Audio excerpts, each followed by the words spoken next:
Ang pinabagong balita kaunay po ng Bagyong Isang, iatid sa atin ang ating resident meteorologist sa Ginoong Nathaniel Cruz.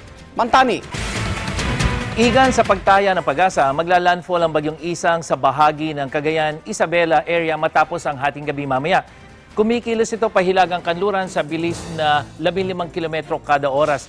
At base sa storm track ng Weather Central, nasa tip o dulo ng Cagayan ang Bagyong Isang bukas ng tanghali at inaasahang sa Huwebes pa ito lalabas ng Philippine Area of Responsibility. Namataan ang sentro ng bagyo sa layong 80 kilometro dyan sa silangan, hilagang silangan ng Kasiguran, Aurora at taglay ang lakas ng hangin aabot sa 55 kilometro kada oras malapit sa gitna.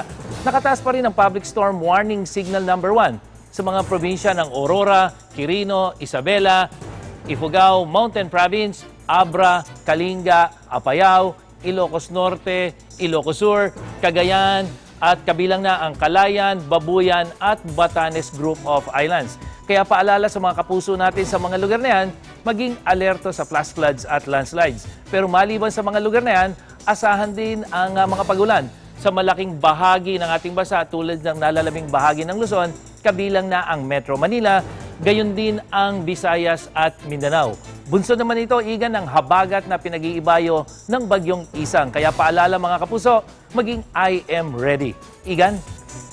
Maraming salamat, Mang Tani.